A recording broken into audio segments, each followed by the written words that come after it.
Welcome to the Damage Report. I am so excited to be here today, though John has the day off to do wedding things. I'm here with Francesca Fiorentini. Hey. Oh, it's great to have you here. Thanks for having me. Happy almost Tofurkey Day. Exactly. Do you do Tofurkey? What's your Thanksgiving? I mean, anything to troll the conservatives, right? I don't know. I think I will just have like the skin of a turkey, fake skin, and then open it up and it's nothing but Brussels sprouts. Right, and hope. Yeah. Positivity. Yeah, exactly. We have some clips later on in the show from Emma's trip to 45 Fest. Oh God. Emma Vigeland went to 45 Fest and she talked, as she is wont to do, she is outside those events and she talks to Trump supporters. And if you thought the previous 10 were good, this is amazing. I don't know where she goes in her mind to find peace. Yes, exactly. Like what song is playing in her head? Just to keep her from going, what are you talking about? Yeah. Oh, we have some amazing clips from that. Though I did read earlier that he brought up during his rally that the liberals want to change the name of Thanksgiving to something else because war on Christmas, because repeat same things you've heard for 10 years about liberals. So rough, but we have a lot more on the show today. We're gonna keep it light in the end of the show. The beginning of the show is gonna be pretty serious, though equally ridiculous. We have Rudy Who-liani, as in Trump goes, I don't know this man, and I did not send him to Ukraine, though we have evidence that that is absolutely false. Mayor Pete has responded to the Mayor Pete Buttigieg is a lying MFer that was trending yesterday due to he actually called the person who wrote that, and we have a report of what he said afterwards. And then Melania got booed. Devin Nunes-Cow has made a development in terms of what's going on in that ongoing legal struggle. And Papa John, because why not? We're gonna close out our week. And then don't worry, you will still get Damage Report throughout the rest of this week. It's just pre-shot specials. Ooh. Yeah, best ofs, that kind of stuff. So don't worry, you will be able to hang out with John on Thanksgiving, even though he chooses, through utter selfishness, to do like wedding stuff without you today. Yeah, he chooses to spend the last Thanksgiving as a free man. Maybe he's not even gonna be with his soon to be married family. He's just gonna be off. What if that was your bachelorette or bachelor? Like just spending Thanksgiving with someone else's family. Because it's the last time you could do that. Just while out, you know? Take advantage because you will be forced in the future. Yeah. All I know is I think he's doing like wedding party stuff and I'm here. Wow. And I thought we were friends, bro. All I gotta say. You should give him something borrowed. Yeah. Something blue and borrowed. Well, blue, it's me not getting invited to whatever fun night he's got. Though I think it is an 8-hour board game. Not even kidding. Not even kidding. Would you be kind of interested maybe in an 8-hour board game? And I said, if I can drink. Anyway, we're burning time here, so let's get right into it with this first story. So Donald Trump seems to have started the process of throwing Rudy Giuliani under the bus, if not just subtly, just distancing himself from Rudy. President Donald Trump appeared to hang his personal lawyer out to dry, reports the Daily Beast. In an interview with former Fox News host Bill O'Reilly on Tuesday night, who somehow still has a show, insisting that Rudy Giuliani's push for a Biden investigation in Ukraine was not done on his behalf, and noting that Giuliani, quote, has other clients. We have a clip that Ari played on his show yesterday. Let's take a listen. What was Rudy Giuliani doing in Ukraine on your behalf? Well, you have to ask that to Rudy, but Rudy, I don't even know. I know he was going to go to Ukraine, and I think he canceled the trip. But you know, Rudy has other clients other than me. I'm one. So you didn't direct him to go there on your behalf. You no. didn't. He said, no, I didn't direct him. Here's another amazing quote that followed right after that. No, I didn't direct him, but he's a warrior. Rudy's a warrior. There you have it. What is your take on this? I mean, my take is this all ends with Trump disowning himself. Like, we know Trump talks about himself in the third person already, like Donald Trump participated in no collusion. Donald J. Trump is the strongest and fittest president. And so when it comes down to this impeachment hearing, right, he will be, if he's called before, if he appears, or even if he doesn't, he's just like, no idea who this Donald J. Trump is, never heard of him, right? It's true, because like that's no relation. So speaking of like these best of specials, like the most ridiculous moments of the year, we had to go through and find the most ridiculous moments of the year, and they're all like, I'm sorry. Thank you. It's been really rough, but they're all like this week. Right. And that's because that's the strategy, is Trump wants to drive you crazy and gaslight you, so everything gets more and more ridiculous. Right. So if you need to look for the most ridiculous things that happened this year, you just have to look to the most recent thing. Yeah. And as he does makes these crazy statements, that I would not put it past him. It's the same strategy though that he takes, not just with his corruption and the crimes and trying to cover it up, which we know, and we'll go, there's evidence that he did in the phone call talk about Zelensky speaking with Rudy Giuliani. Yes, he says this is from the July 25th call memo, which I think we forget about in the wake of all this background information that's coming out through like the impeachment hearing. The impeachment hearings is the background. This was the main event where he said in the call memo, Rudy very much knows what's happening and he is a very capable guy. If you could speak to him, that would be great. I meant Rudolph the Red-Nosed Reindeer. Merry Christmas. We're reclaiming it. Like, oh, that Rudy? No relation. Like, what? Here is a headline from an article on May 9th, 2019. And everyone should read this. It's Rudy Giuliani plans Ukraine trip to push for inquiries that could help Trump. That is what Trump was talking about in terms of the trip that was planned. This was canceled, but this was May 9th. And if you go back and read this, which I highly recommend you do, it says stuff like Rudy Giuliani starting to look into the new, like Joe Biden got into the race on April 25th, and suddenly Joe Biden got in on April 25th, and suddenly he's on everybody's lips. Right. I mean, I was just gonna say that warrior comment reminded me of the way Trump not only deals with the corruption, but deals with any act of violence or any white supremacist who does something in his name. He's sort of like, really no idea who he is, but like, good work, good stuff. He's not wrong. Well, I don't know, who is this David Duke guy? And like, that guy, I can't control my fans, essentially. That's what he's saying with Rudy. I can't control my fans. Yeah, they are very smart to be my fans. Right. And on the off chance that there is a legal responsibility I have not to inspire people directly to violence, I just will disavow that I did that one thing, that I did say the magic words, abracadabra, go beat someone up. Like that's it. But like in that article where he does talk about, you see like Igor Fruman's in that article, Lev Parnas is in that article, all those things.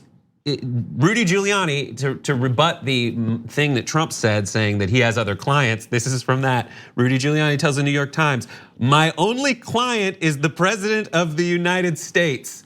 He's the one that I have an obligation to report to, tell him what happened.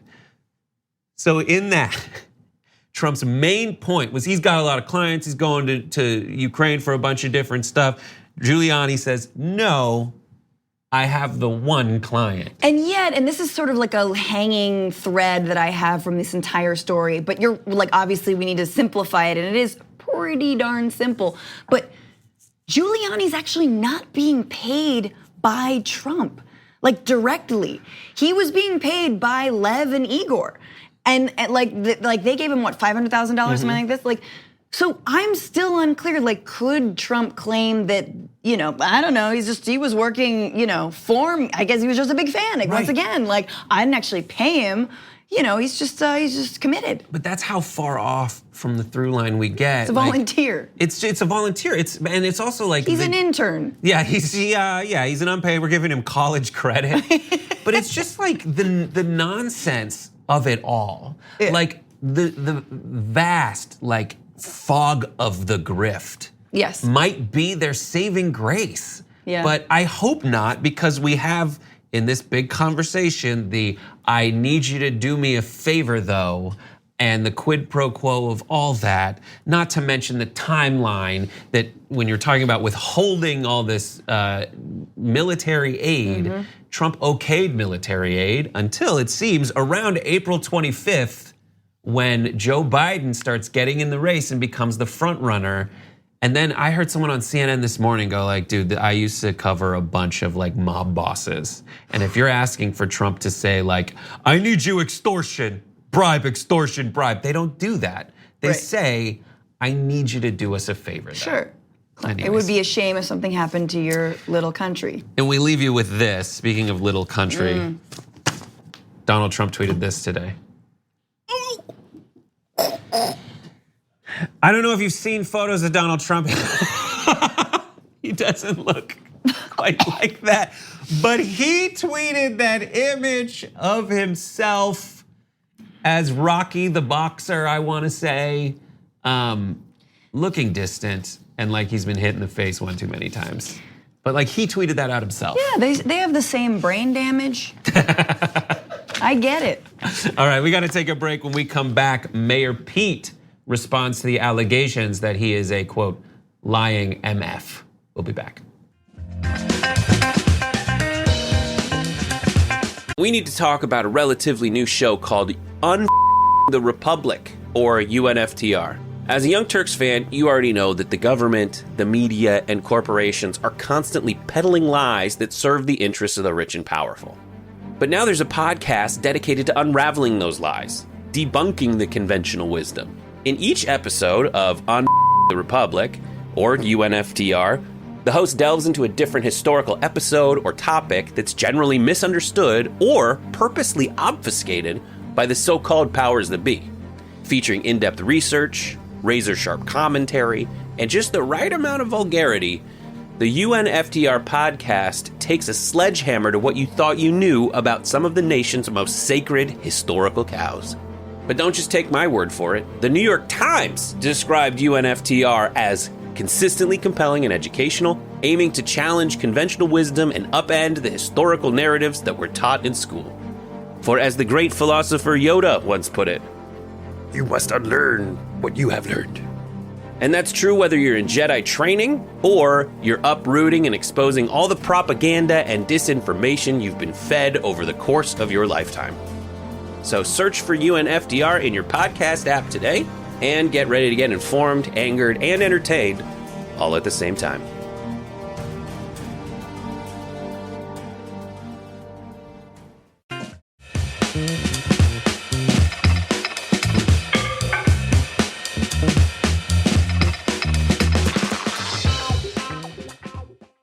Well, I reached out to the author, and while obviously I think that some of the characterization of me personally is unfair, I do understand the concern. That is Mayor Pete Buttigieg referencing the fallout essentially from a piece that was written in The Root by Michael Harriot, and that piece created a trending Twitter hashtag, and the title of it was Pete Buttigieg, as you can see from this headline, is a lying MF. Oof. And just to give you an idea, this is a response to something that Pete Buttigieg said in 2011 when he was running for mayor of South Bend, Indiana, and that resurfaced. To refresh your memory, we'll play it for you right now. Take a look. You know, the kids need to see evidence that education is going to work for them, right? So you see a lot of parts of That's town part of the motivation. Yeah, because you're motivated because you believe that at the end of your educational process, there's a reward, there's a stable life, there's a job. And there are a lot of kids, especially the lower income minority neighborhoods, who literally just haven't seen it work. There isn't somebody they know personally and I think that's who testifies to the value of education. So yeah.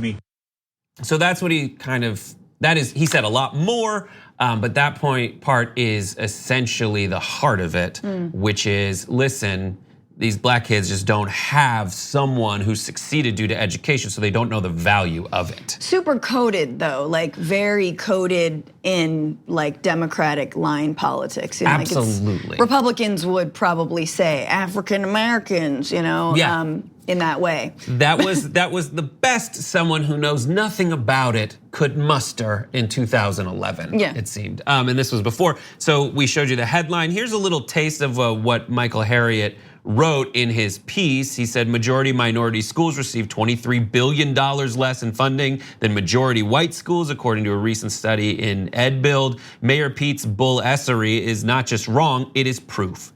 It proves men like him are more willing to perpetuate the fantastic narrative of Negro neighborhoods needing more role models and briefcase carriers that make the people in power stare into the sun and see the blinding light of racism.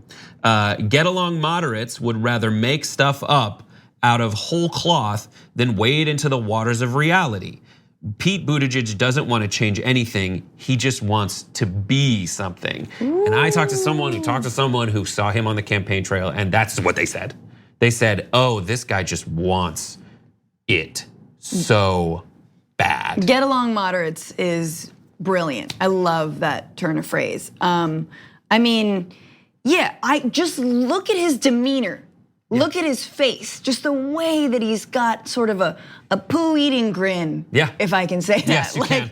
As I said, bull-essery. Well, S-eating grin is almost less gross than poo-eating grin, but I'm gonna go with poo-eating grin because it's safe for the radio and stuff. But just, you can see him and you're like, you are nothing but an algorithm come to life. You know, we know that in your memoirs, you referred to students standing in solidarity with janitorial workers as SJWs. That's what they were to Pete Buttigieg as he was walking past them onward to like the presidency and the White House. Like, really? Yeah. Man, you don't understand what it is like to fight for something. You don't know what it's like to be a low income African-American kid trying to actually get ahead. Or struggle. You don't know struggle, that's all. And it's fine, you can say you don't know struggle, but like kind of just put that on the table a little bit, you know? Right. And I feel like he'd go so much farther if he did that. Well, and there's more. I'll give you, I totally understand what you're saying about Pete Buttigieg, you know? Smile more. And you know, I personally, when I wade through my shared experience with you, I see what a lot of people don't really see, which is you know, a gulf between us. I think I'm just trying to bridge, and I don't know how. And that's how he talks. Yeah. And never before have I seen anyone benefit more, besides maybe John Edwards, from this fact. The first two states are Iowa and New Hampshire, but more specifically, the first state is Iowa. Yep. That, you'll see it. I want to play for you part of Mayor Pete's response to being called a lion MFer. Here's the first portion of it. Take a look. What I said in that comment before I became mayor does not reflect the totality of my understanding then and certainly now about the obstacles that students of color face in our system today. I believe I was speaking about the need for mentorship and the need for career pathways. But the problem is, to the extent that that feels like it's validating a narrative that sometimes blames the victim for the consequences of systemic racism. I understand why he was upset, and I understand the perspective and largely agree. What's your reaction to seeing him speak like that and that being his response? I mean, he's just so well spoken. He's just so calm. He admitted he made a mistake, maybe he misspoke. What's your plan, though? What's your plan? Like, what are you actually actively doing in your own 100,000 person town, right? Your small little town. Like, how are you combating institutionalized racism? Because I don't think you're doing a very good job, and I think the black folks of South Bend would agree. Right, Thanksgiving's coming up, and it's usually like if you go, you see how someone's own like house works, and if their family is like, I hate this guy. Like, that's what it seems like in South Bend, where like the place he's from, the black community there, Jonathan Larson went there to South Bend and just, I mean, as Jake puts it, like asked around a little bit. Yeah. And everyone was like, how much time do you have? Because, and you need to go to tyt.com, look at the TYT Investigate stories by Jonathan Larson, where he just chronicles what people told him. Nice. And the things like in terms of what happened with the police commissioner who was fired initially because other people were being racist and he brought consequences to them, and suddenly they fire the black commissioner because it was easy, who knows why. Mayor Pete still won't out with it in terms of what happened. But there is more that we have from Mayor Pete. He actually had a phone call with Michael Harriot, as he mentioned in that first clip we played for you. Here's how he describes what happened in that conversation. Well, he expressed what he expressed in the article and went into a lot more depth about, I think, the concern of this perspective that makes it sound like, it's all the fault of students of color or somehow their families, that they struggle to get ahead, when the reality is there are so many barriers that our system puts up. And I want to make sure I communicated that I'm very conscious of the advantages and privileges that I have had, not through any great wealth, but certainly through education, through the advantages that come with being white and being male. And that's part of why I know I've got to make myself useful as a candidate and as president. So these are it's tough because these sound vaguely like the right thing to say.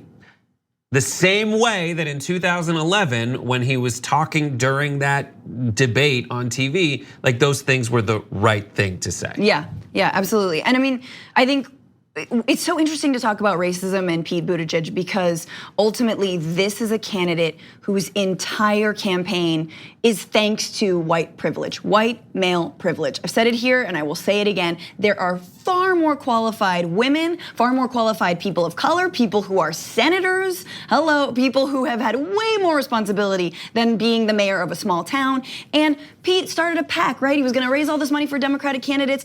Turns out all that money went to him and inflating his image. So wow, the things that you can accomplish when you're a white dude who's got tons of money just sort of inflating a little logo. He's like the startup of presidential candidates. Sorry, Andrew Yang. I want to go to the last two graphics that we have. And this is from Michael Harriot, who actually wrote a piece as a response. It was basically what happened on the phone call. He called me, here's what happened. He says, as I told the mayor, the article wasn't meant to inspire outrage. Its purpose was to make a necessary point about black voters and real issues. There's no way that I can know if he is genuinely interested in engaging black voters, attacking discrimination, or crossing the racial divide. He says essentially that he saw a lot of white people come in, white candidates come into barbershops, and he's like, yeah, they show up, but I don't know. He then follows to say, the only thing I can actually know about Pete is that he is a white man.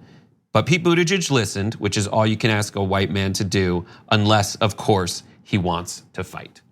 So we'll leave it there. We got more show after this. Don't go away.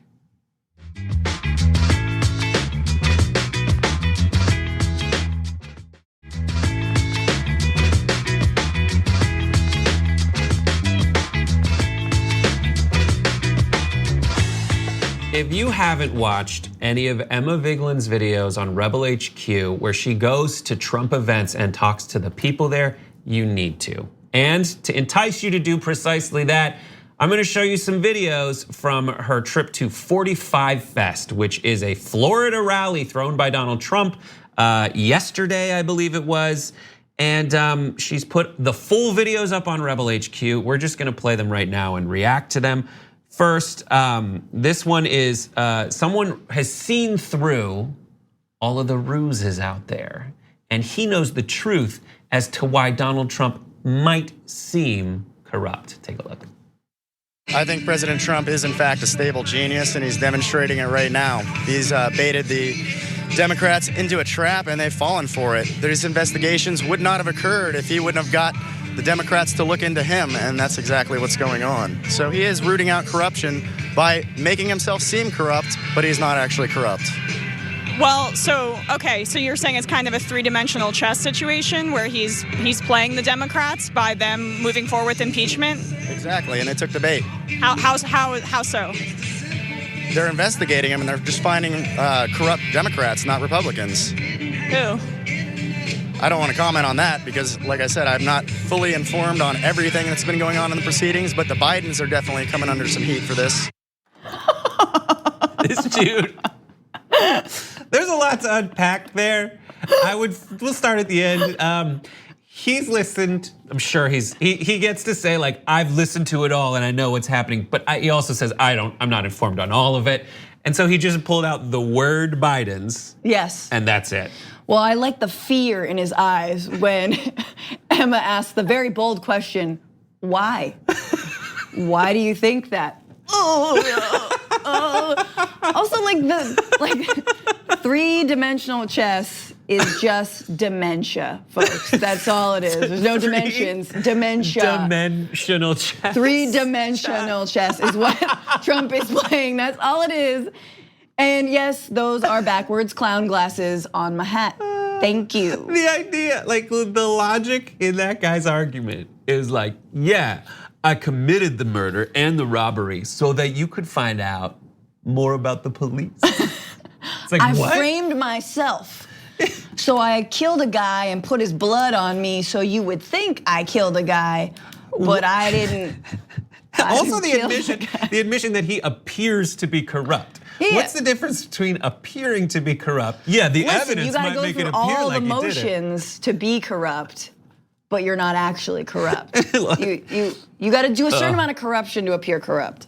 It's so good. Then here's the next clip where there's a man from the 3%er militia, I believe, who this is kind of terrifying, but I think it's the specific. We'll talk about it more about what brand of terrifying it is. But here he is talking about the coming civil war. If the thing starts here and we have a civil war, people are gonna have to pick what side they're on. Me, I want our country to stay the way it is. I want it to be free. I want my children to grow up in a free country. I want them to be able to think for themselves and not be force-fed the information they're put in schools. I don't want them on their knees waving Allah. I mean, we're America. So I'm just following his logic. In America, there are no Muslims, and you will somehow be forced to pray to Allah. In his America, by the way, for people who are just listening, everyone should have red, white, and blue beads in their beard, all right? This dude is like at a white supremacist Coachella right now. Yeah. He's just like living it up. You can't spell beards without beads. Beads and beards, they go together. Oh, wow. Good for him.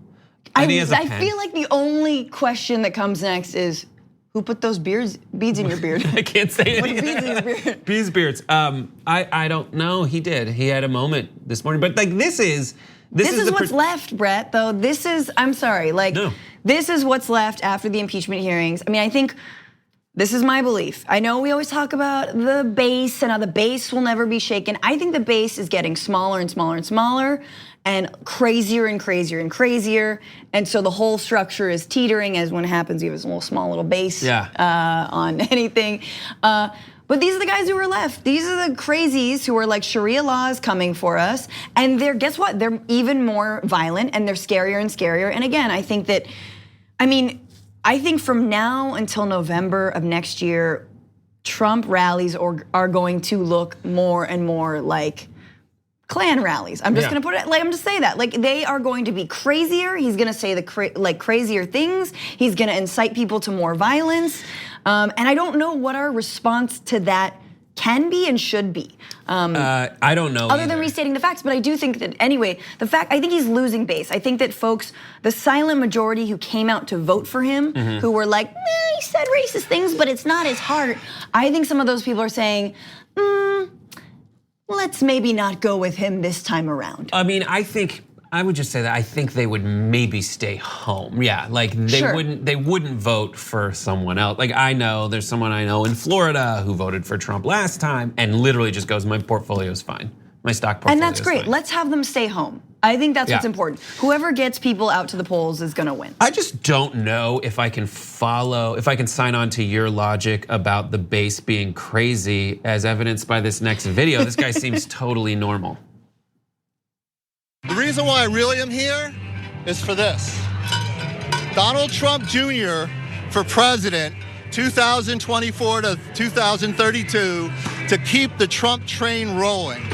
Put this on TV, and you'll see millions of Democrats' head explode. Well, what would you say to people saying that we're not a monarchy? We should be democratically electing people not of the same family. There were 2 Bushes that got elected, so I have no problem that 2 family members from the Trump family can get elected. Is that meritocracy, though? He is the only one that would be able to deal with the media on a full-time basis like his dad is doing. Not Eric or Ivanka? No, Ivanka does not have the ability to fight off what would have to be fought off, but Trump Jr. can. Oh. Go Jr.! Oh. Go Junior. I made this helmet myself. Well, if you want more information about the helmet, we actually have some backstory. Emma kept talking to that guy. I comprise, you get no bull with Trump.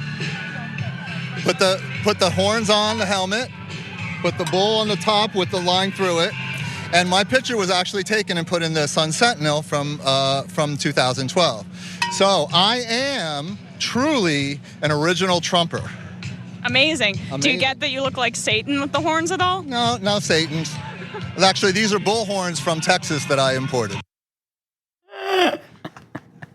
Emma can put up with a lot, as we said in the intro to the show, but like at that point, she's like, I gotta say this one. I just wonder at what point making fun of Trump supporters is ableist. Like seriously though, like I don't know if we're allowed to anymore, or if this is like making fun of special needs kids. I don't know. I think he voluntarily does it. I mean, the best part is he has a no bull hat on, but bull horns. Dressed as a bull, no bull. He's pro and anti himself. It's unclear. I don't know. For clarity, maybe if you watch the entire videos on Rebel HQ, youtube.com or facebook.com/Rebel HQ, it's amazing. Emma, I don't know how you do it. Also, Emma will be in town next week, and I think she will be on the damage report. So we can ask her ourselves then. Don't go away. Papa John's around the corner.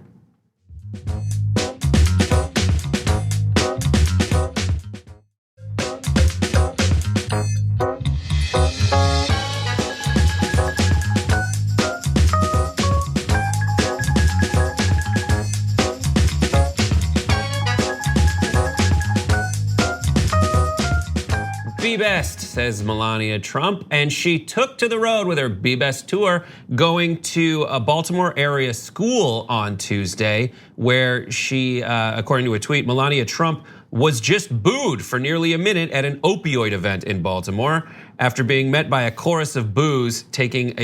Talking and sporadic booing continued during her address. What might that look like? Let's take a look ourselves. It is my pleasure to introduce to you the First Lady of the United States of America.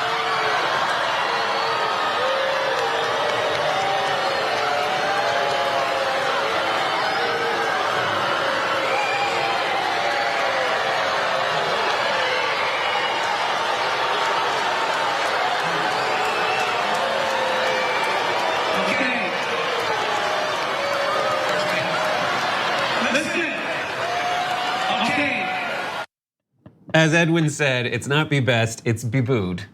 And it continued. She said, yeah, so she got booed. I was listening to I think it was Don Lemon's show. There was someone in for him, and we all know how that goes. They were like, is this mean that civility is dead in America? Yes, this is always the conversation that moderates have. The other side is straight up setting fire to their own house. Yes. And anytime there's protest, or Kirsten Nielsen wants to go eat Mexican food after putting a bunch of Mexican children in cages. Yeah. That somehow we're supposed to keep it in line. Also, it's high school and middle school kids. Yeah. They are, I remember they we boo booed everyone who comes onto that stage, man. What science? Boo! English test? Go home, and teach. Especially someone who's gonna tell them about opioid addiction, oh, we're all on Xannies. Just kidding. But it's it could be anything, and yes. It's I have to be here. I've been told ostensibly to go and show up and listen to all this. Yeah, nobody hates assemblies. And you're gonna you're gonna blame the booing on the death of civility as inspired by the left when, we have a photo of Melania Trump and a shirt, a jacket that she wore. I really don't care, do you? And then her husband, if we forget that he said this about Baltimore and Elijah Cummings, his district is considered the worst in the USA.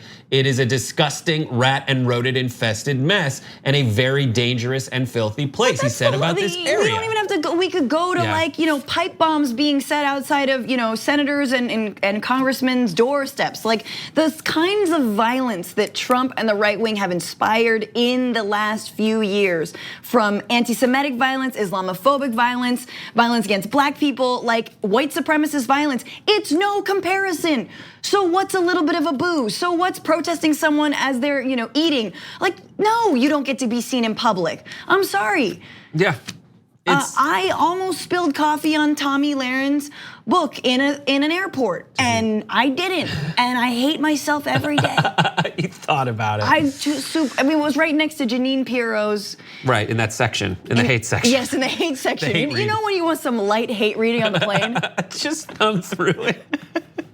Oh my God. All right, we're gonna move on to Papa John really quick.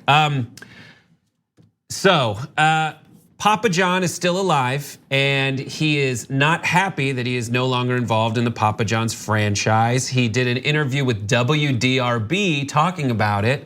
He said the following, and it was just amazing. I've had over 40 pizzas in the last 30 days, and it's not the same pizza. It's not the same product. It just doesn't taste as good. And that was just the beginning, but I love the idea of like, listen, take me seriously. I ate 40 pizzas in 30 days. Were those his final words? Those were the last words. Those were his last words, right? There's an amazing thing. Beep, beep. I just hear the hospital. What cause of death? Well, I guess it's 40 pizzas in 30 days. They just don't make them like they used to. So he was forced out as chairman of the board. He said some stuff about it with the NFL's handling, got sent out of his job as CEO. And then he said he admitted to using the N-word during an internal conference call on diversity training.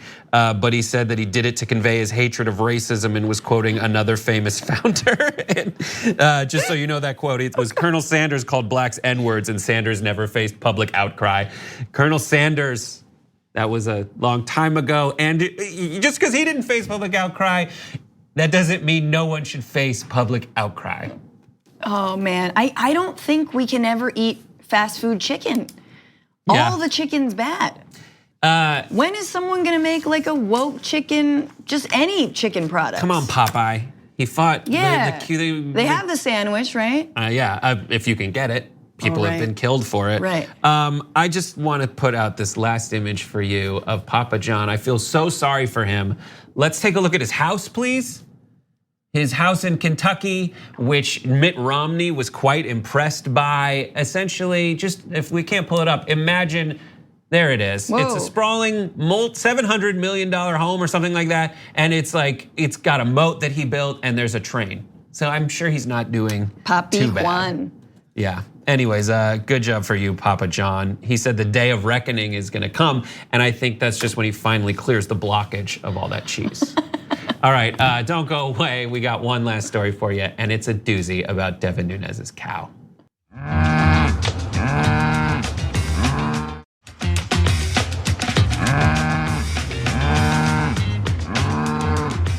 Devin Nunes. Take him seriously. He is not just the main representative and the one who gives the opening statements from the Republican side during the impeachment hearings, where he says stuff like this: putting this farce in our court provides two main advantages for the Democrats. He always talks about what a farce the impeachment hearings are. You would almost forget that he has his own farcical court battles himself, where he is suing a cow on Twitter, as well as a fictional version of his own mom.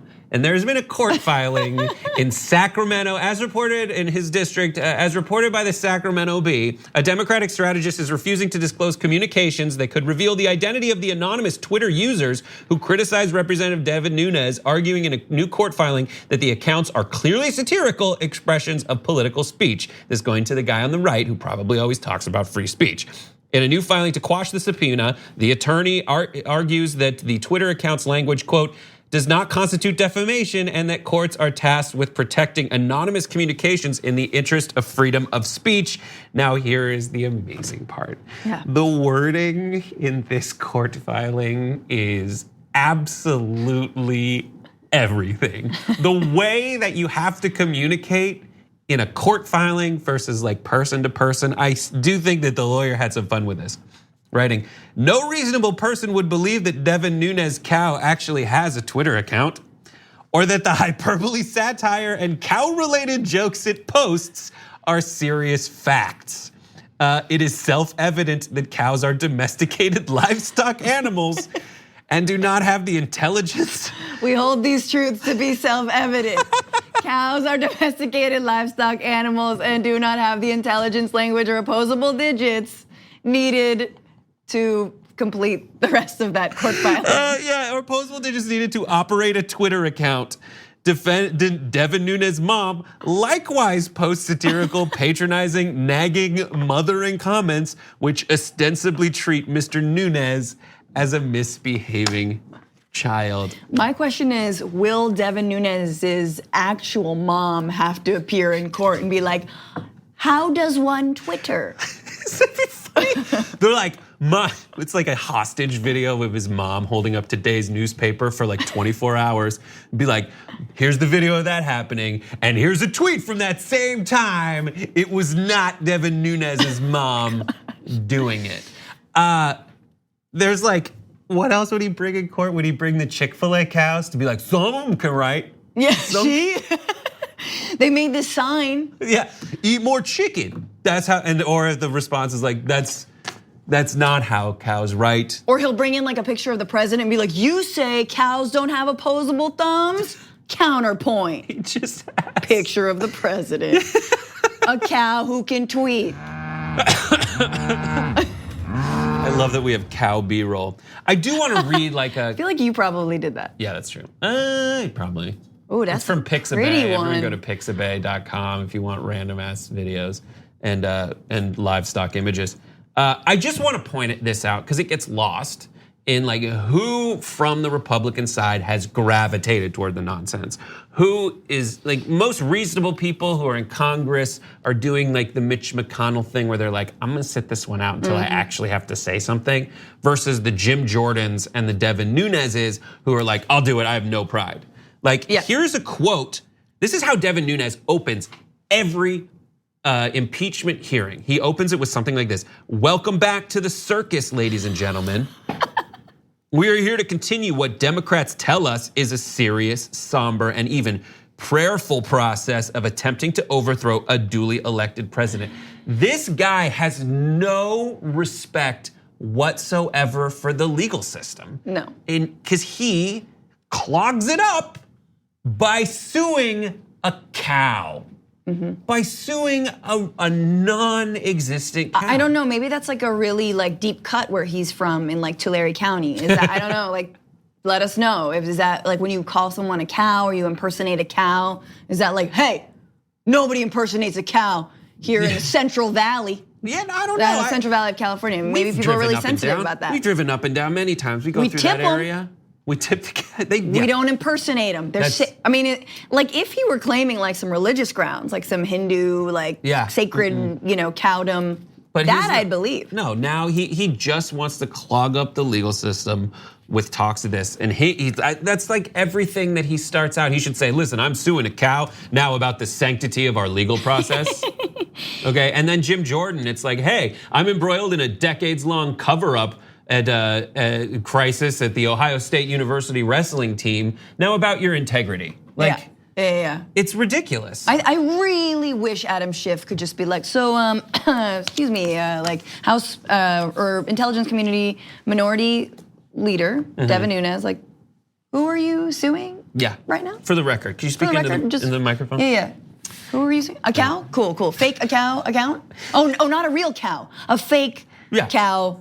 Twitter account. Great. No, let the record show. So ridiculous. That's all the time we have just about. Where can people find you? Find me at Franny Fio on Twitter. and Instagram. Follow me. Fantastic. And I hope to be back here with you or John. Catch up on News Brokes. Yes. This last season. Yes, thank you. Fantastic. And then catch up on Happy Half Hour. And to John, listen, marriage is a mistake, but I'm sure you'll make the least mistakey version of it this weekend. And I'm still waiting for my invite to the wedding. What the hell? Just kidding. I'm invited. I know, I'm invited too. I wasn't invited to Anna's wedding, but that's another story. See you next time.